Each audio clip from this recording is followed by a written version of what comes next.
India voice, आपकी सोच, आपकी आवाज। तो आपको सीधे उत्तर प्रदेश के मुरादाबाद लिए चलेंगे, जहां सीएम योगी आदित्यनाथ पहुंचे। क्या कुछ कह रहे हैं वो भी आपको सुनाते हैं। मंच पर उपस्थित उत्तर प्रदेश सरकार में मंत्रिमंडल के मेरे वरिष्ठ सहयोगी, श्रम और सेवायोजन मंत्री श्री अनिल राजभर जी, इसी माटी के सपूत भारतीय जनता पार्टी के प्रदेश के कर्मठ और लोकप्रिय अध्यक्ष माननीय चौधरी भूपेंद्र सिंह जी, क्षेत्रीय अध्यक्ष श्री सत्येंद्र सिसोदिया जी, क्षेत्रीय मंत्री श्री हरिओम शर्मा जी, जिलाध्यक्ष श्री आकाश पाल जी, जिला प्रभारी राजेश यादव जी,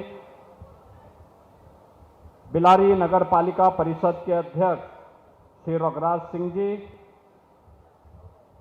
प्रमुख सचिव श्रम और सेवायोजन श्री सुंदरम जी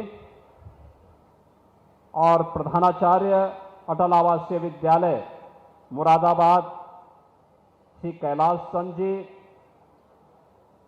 आज के इस उद्घाटन कार्यक्रम में उपस्थित मुरादाबाद जनपद से जुड़े हुए सभी उपस्थित बहनों और भाइयों, अटल आवासीय विद्यालय में अध्ययनरत छात्र छात्राओं के अभिभावकगण और प्यारे बच्चों, मैं मुरादाबाद मंडल के सभी श्रमिकों को, यहां के सभी नागरिकों को अटल आवासीय विद्यालय का ये उपहार ठीक रक्षाबंधन की पूर्व प्राप्त होने पर हृदय से बधाई देता हूं। आप सबका मैं हृदय से स्वागत करता हूं, अभिनंदन करता हूं। बहनों और भाइयों, यह वर्ष आपके लिए अत्यंत महत्वपूर्ण वर्ष है। मुरादाबाद में पूर्व प्रधानमंत्री श्री अटल बिहारी वाजपेयी जी के नाम पर देश को अपनी श्रम शक्ति के बल पर दुनिया की एक आर्थिक महाशक्ति के रूप में स्थापित करने वाले हमारे श्रमिकों के बच्चों के लिए वर्ल्ड क्लास इंफ्रास्ट्रक्चर के साथ अत्याधुनिक शिक्षा के एक बेहतरीन आवासीय केंद्र के रूप में अटल आवासीय विद्यालय का ये उपहार मुरादाबाद मंडल को प्राप्त हो रहा है। इस सदैव अटल जी की स्मृतियां इस विद्यालय के साथ जुड़ी हैं और इसका महत्व इसलिए भी बढ़ जाता है कि यह वर्ष सरदेव अटल बिहारी वाजपेयी जी का जन्म शताब्दी वर्ष भी है। जन्म शताब्दी वर्ष पे आप भी और यहां के छात्र छात्राओं के मन में पूर्व प्रधानमंत्री सरदेव अटल बिहारी वाजपेयी जी की स्मृति सदैव बनी रहेगी कि उन्होंने अटल जी की शताब्दी महोत्सव के वर्ष पर स्थापित मुरादाबाद के अटल आवासीय विद्यालय में अध्ययन किया था, अपने जीवन को संवारा और सजाया था और राष्ट्र निर्माण के मार्ग में वे अपना योगदान दे रहे हैं। आदरणीय प्रधानमंत्री जी की प्रेरणा से हम लोगों ने प्रदेश के अंदर तय किया था, बीओसी बोर्ड में हर एक निर्माण श्रमिक का जिसका रजिस्ट्रेशन है, उसके द्वारा जो भी निर्माण कार्य किया जाता है उसका एक शेष इकट्ठा होता है जो बीओसी बोर्ड के पास जमा होता है। पैसा था, उस पैसे का बंदर बांट होता था। आदरणीय प्रधानमंत्री जी ने इस बात को कहा कि इसका बंदर बांट होने से रोकना चाहिए, इस पैसे का उपयोग श्रमिकों के बच्चों के लिए और श्रमिकों के कल्याण के लिए होना चाहिए। और मैं धन्यवाद दूंगा श्रम और सेवायोजन मंत्री को, श्री अनिल राजभर जी को, जिन्होंने जब हम लोगों ने इस संकल्पना को आगे बढ़ाया, उन्होंने उसे मूर्त रूप देकर के आज प्रदेश में 18 अटल आवासीय विद्यालय स्थापित करके 18,000 बच्चों के लिए, श्रमिकों के बच्चों के लिए 18,000 श्रमिकों के बच्चे और कोरोना कालखंड में जो बच्चे निराश्रित हो गए थे, उन बच्चों के लिए यह एक शिक्षा का एक आदर्श मॉडल दिया है अटल आवासीय विद्यालय के रूप में। बहनों और भाइयों, इस शिक्षा के प्रति डबल इंजन की सरकार की प्रतिबद्धता को दिखाता है। हम सब जानते हैं, शिक्षा किसी भी सभ्य समाज की और समृद्ध समाज की आधारशिला बनती है। कोई सभ्य समाज हो या समृद्ध समाज, अगर शिक्षा उत्तम नहीं है, संस्कार युक्त नहीं है, राष्ट्रीय मूल्यों से ओतप्रोत नहीं है, तो फिर उससे उम्मीद करना कि वहां पे किसी समस्या का समाधान हो सके, वह देश के लिए कुछ उत्कृष्ट कार्य कर सके, यह कल्पना भी नहीं हो सकती। प्रधानमंत्री मोदी जी ने विजन दिया, प्रदेश की डबल इंजन की सरकार ने उसको इंप्लीमेंट किया और आज परिणाम है कि मुरादाबाद में भी अटल आवासीय विद्यालय बनकर के खड़ा है। आप देख सकते हैं, श्रमिकों के बच्चों के लिए, अनाथ हुए बच्चों के लिए ये विद्यालय बन रहे हैं। अब मैं पूछना चाहता हूं, एक मॉडल यह है जहां पे अत्याधुनिक शिक्षा, वर्ल्ड क्लास इंफ्रास्ट्रक्चर के साथ बच्चों को लाया जाता है, उनके रहने की, खाने की, उत्तम अध्ययन अध्यापन की उत्तम व्यवस्था एक विद्यालय में। और मैं चाहूंगा इस क्षेत्र के नागरिक भी आकर के देखें कैसे क्लासरूम है, कैसे लाइब्रेरी है, कैसी लैब्स बनी हुई हैं, कैसे स्मार्ट क्लास बने हुए हैं, छात्रावास की कितनी उत्तम व्यवस्था है।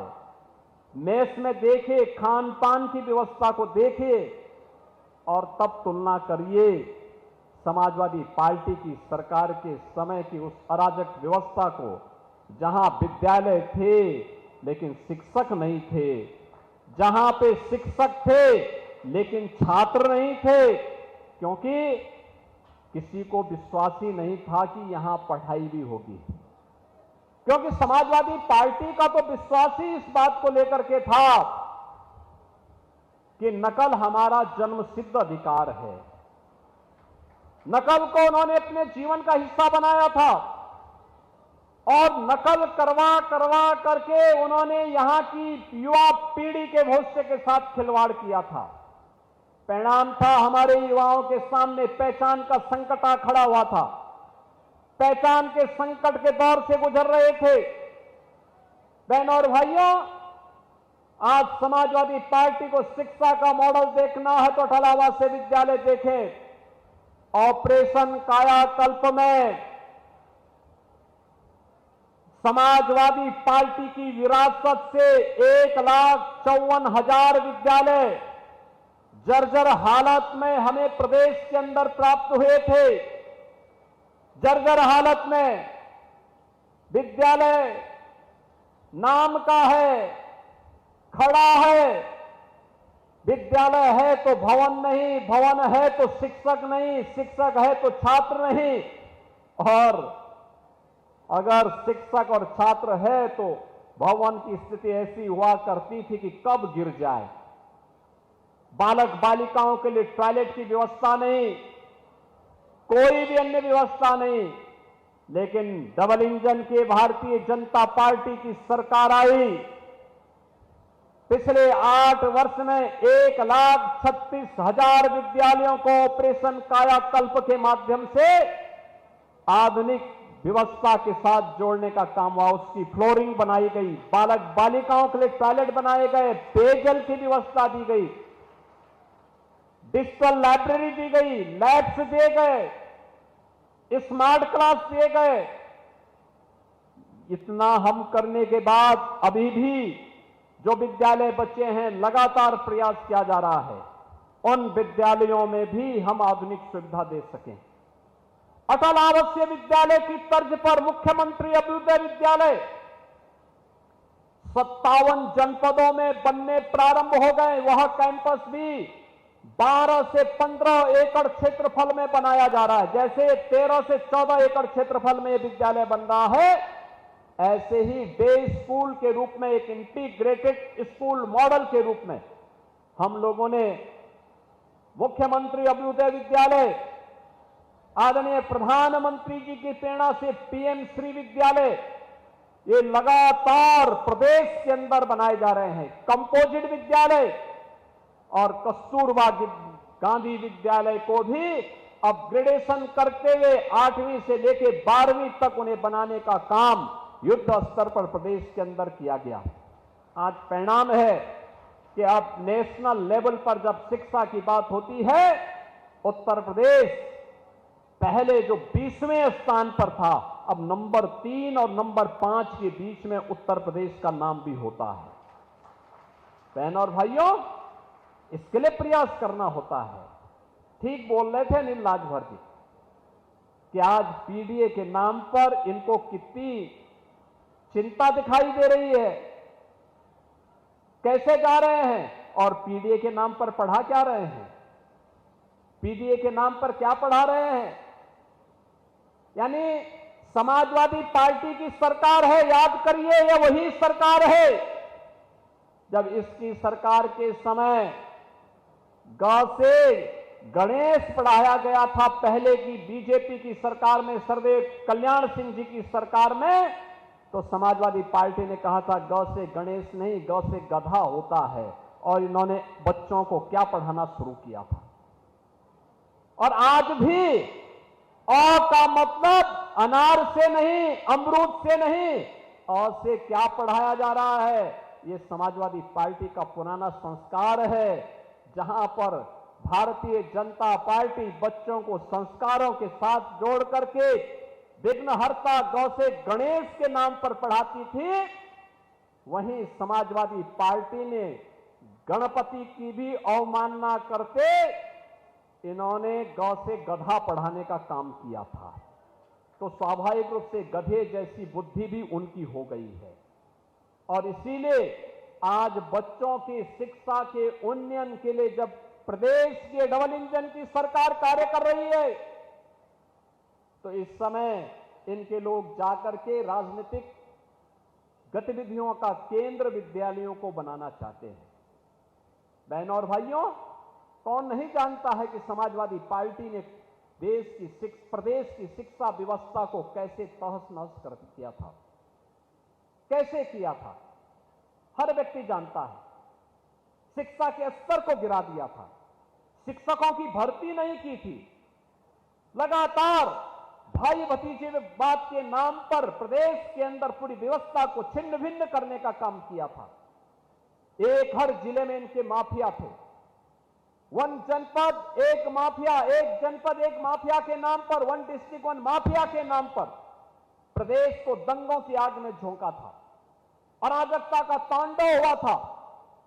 उत्तर प्रदेश के नौजवानों के सामने पहचान का संकट खड़ा हुआ था। आज उत्तर प्रदेश के नौजवानों के सामने पहचान का संकट नहीं। 8 वर्ष पहले उत्तर प्रदेश का कोई नागरिक उत्तर प्रदेश के बाहर जाता था, पहचान के संकट का मोहताज होता था, लोग उत्तर प्रदेश के नाम से चिढ़ते थे। आज 8 वर्ष के बाद मैं दावे के साथ कह सकता हूं, उत्तर प्रदेश का नौजवान, उत्तर प्रदेश का कोई नागरिक जब उत्तर प्रदेश के बाहर जाता है, सामने किसी को परिचय कोई पूछता है कहां से आए हैं, तो अगर उत्तर प्रदेश का नागरिक कहता है कि मैं उत्तर प्रदेश से हूं, तो सामने वाले का चेहरा खिलता हुआ दिखाई देता और कहता वाह उत्तर प्रदेश से। अब उत्तर प्रदेश अपनी विरासत और विकास की इस यात्रा पे गौरव की अनुभूति करता है। विरासत और विकास की अद्भुत यात्रा का, शिक्षा का अद्भुत यात्रा का एक नया केंद्र बना है। वन डिस्ट्रिक्ट वन प्रोडक्ट के नाम पर अपनी पहचान बना रहा है। आज Uttar Pradesh one district one medical college के नाम पर बेहतरीन स्वास्थ्य शिक्षा का एक नया केंद्र बनकर के उभरा है। और इसलिए उत्तर प्रदेश, ये नए भारत के, नए उत्तर प्रदेश के अंदर आज डबल इंजन की सरकार ने जिस प्रयास को आगे बढ़ाया है, उस प्रयास में मुरादाबाद को जोड़ने का सौभाग्य मुझे सावन के पावन मास में प्राप्त हुआ है। इस अवसर पर मुरादाबाद वासियों को जब अटल आवासीय विद्यालय सरदेव अटल बिहारी वाजपेयी जी की शताब्दी महोत्सव के अवसर पर मुरादाबाद और मंडल के वासियों को प्राप्त हो रहा है, और यह भी तब जब इसी माटी के सपूत भारतीय जनता पार्टी के प्रदेश के अध्यक्ष हों, तब यह विद्यालय यहां उसके उद्घाटन समारोह में स्वयं प्रदेश अध्यक्ष माननीय चौधरी भूपेंद्र सिंह जी स्वयं उपस्थित हैं। इस अवसर पर मैं आप सभी को के प्रति हृदय से बधाई देता हूं, अपनी शुभकामनाएं देता हूं। जो बच्चे यहां अध्ययन कर रहे हैं उनके लिए उत्तम शिक्षा की व्यवस्था है, स्पोर्ट्स की व्यवस्था है, स्किल डेवलपमेंट की व्यवस्था है। उनके अध्ययन के लिए 12वीं तक तो यह विद्यालय होगा, और आगे की पढ़ाई का खर्चा भी श्री अनिल राजभर के नेतृत्व में श्रम और सेवा योजना मंत्रालय लेने को तैयार है, पूरी मजबूती के साथ लेने को तैयार है। अच्छी शिक्षा दिलाएंगे। जो मेडिकल के क्षेत्र में जाना चाहेगा मेडिकल के, जो इंजीनियरिंग के IIT JEE में जाना चाहेगा वहां की पढ़ाई का खर्चा हो, या उच्च अध्ययन के लिए जहां कहीं भी होगा, ये सरकार, डबल इंजन की सरकार अपने श्रमिकों के साथ प्रधानमंत्री मोदी जी के मंत्र सबका साथ और सबके विकास के भाव के साथ कार्य करेगी। यहां भेदभाव नहीं होता योजना में, योजनाओं में भेदभाव किसी के साथ नहीं। हमारी योजनाएं पिक एंड चूज नहीं है, चेहरा देख करके नहीं, जाति मत मजहब क्षेत्र देख करके नहीं। हमारी योजनाएं तो प्रदेश भर के कोई भी हो, किसी भी जाति का हो, किसी भी मत का हो, किसी भी संप्रदाय का हो, किसी भी क्षेत्र का हो, उनका चेहरा देख करके नहीं, बल्कि वह प्रदेश का नागरिक है, पात्रता की श्रेणी में आता है, वह योजना में पात्रता की श्रेणी में आने पर उसको लाभ हर हाल में मिलेगा, कोई उसको वंचित नहीं कर सकता है। हमारी योजनाएं तुष्टीकरण का नहीं, संतुष्टीकरण का कारण है, और संतुष्टीकरण के इन्हीं कारणों से जो तुष्टीकरण की नीति पर चलते थे वे परेशान हैं, क्योंकि उनकी स्थिति आज न घर की है न घाट की है। और कुंदरकी के चुनाव ने, मुरादाबाद वासियों में आपको हृदय से अभिनंदन करता हूं कि कुंदरकी के चुनाव ने साबित कर दिया है कि जब योजनाएं संतुष्टीकरण का कारण बनती हैं, कुंदरकी जैसा परिणाम भी सामने आता है। योजनाएं जब तुष्टीकरण का कारण बनती थी तो दंगा होता था, अराजकता फैलती थी, गुंडागिर्दी फैलती थी। अब गुंडागिर्दी नहीं, अराजकता नहीं, देश की सुरक्षा के प्रति प्रतिबद्धता इन नौजवानों के अंदर, हर नागरिक के अंदर देखने को मिलती है। ऑपरेशन सिंदूर के अंदर हमने भारत के उत्साह को देखा। प्रधानमंत्री मोदी जी के मार्गदर्शन में भारत की सेना के शौर्य और पराक्रम का लोहा दुनिया ने माना। भारत के सामर्थ्य और शक्ति का लोहा पूरी दुनिया मानने के लिए मजबूर हुई थी। और उन स्थितियों में पूरा देश जिस उत्साह और उमंग के साथ कांग्रेस, समाजवादी, आरजेडी जैसे दलों को छोड़ दें, पूरा देश प्रधानमंत्री मोदी जी के नेतृत्व में सेना का संबल बांधने के लिए, मनोबल को बढ़ाने के लिए खड़ा दिखाई दे रहा था। आज मुझे मुरादाबाद के अंदर आने का सौभाग्य प्राप्त हुआ है। आप सभी को मैं इस अवसर पर बधाई देता हूं। रक्षाबंधन और श्री कृष्ण जन्माष्टमी की भी हृदय से शुभकामनाएं देता हूं। रक्षाबंधन पे हमारी सरकार ने तय किया है 8, 9 और 10 अगस्त को 3 दिन के लिए उत्तर प्रदेश परिवहन निगम और नगर विकास से जुड़ी हुई जितनी भी बस सेवा होगी, सब में फ्री में महिलाओं को यात्रा और बहनों को यात्रा की पूरी सुविधा उपलब्ध करवाएंगे। उत्तर प्रदेश के अंदर वे जहां भी यात्रा करना चाहेंगे वे करेंगे। और यही नहीं, जन्माष्टमी के दिन हर थाना, हर पुलिस लाइन में भी श्री कृष्ण जन्मोत्सव के आयोजन भव्यता के साथ संपन्न होंगे। भगवान श्री कृष्ण का जन्मोत्सव परित्राणाय साधूनाम विनाशाय चतुष्कृताम, और मुरादाबाद से ज्यादा कौन इस महत्व को समझ सकता है। इस अवसर पर मैं आप सबको श्री कृष्ण जन्माष्टमी, आजादी के महापर्व स्वतंत्रता दिवस और श्री कृष्ण जन्माष्टमी और रक्षाबंधन की हृदय से बधाई और शुभकामनाएं देते हुए अपनी वाणी को विराम देता हूं। धन्यवाद। जय हिंद। बहुत बहुत साधुवाद, बहुत बहुत आभार माननीय मुख्य।